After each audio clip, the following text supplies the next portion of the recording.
सगळ्यांनाच करायचं आहे, पूर्ण गावाला करायचं आहे, प्रत्येक तालुक्याला करायचं आहे. मी तर म्हणतो थोडासा प्रॉब्लेम येतो म्हणून, नाही तर प्रत्येक कीर्तनकाराला 5-5 गावं द्यायला पाहिजे.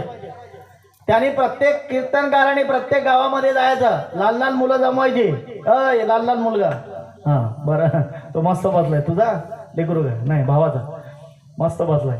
मग त्या लहान लहान पोरांना आपण शिकवलं पाहिजे. आपल्या पोरांना गीता माहिती नाही, नाही आमची पुराण माहिती नाही, हे कोणी सांगायचं नाही का? गीतेचं पारायण झालं पाहिजे, हरिपाठ झाला पाहिजे, हे सगळं आपल्याला सांगावं लागेल. आणि हे जोपर्यंत आपण प्रत्येक माणसाजवळ पोचत नाही ना, कारण कीर्तनाला सगळीच येतात असं नाहीये. प्रत्येकाच्या घराघरामध्ये बरं का, जे येशू ख्रिस्ताचा जे प्रचार करतात ना, आपल्याकडे पण ते आलं होतं, ते थांबवलं म्हणा.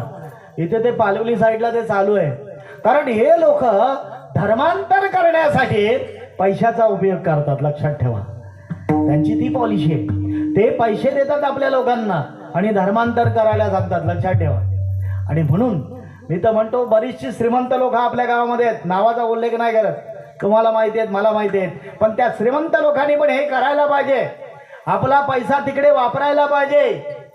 जे गोर गरीब आहेत त्यांच्यासाठी त्यांच्या मुलांची शिक्षण केली पाहिजे, हे पण धर्माचंच काम आहे.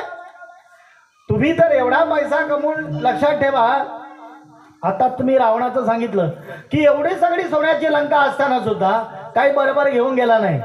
मी काय बरोबर घेऊन जाणार, तुम्ही काय बरोबर घेऊन जाणार का? जाणार तुमच्या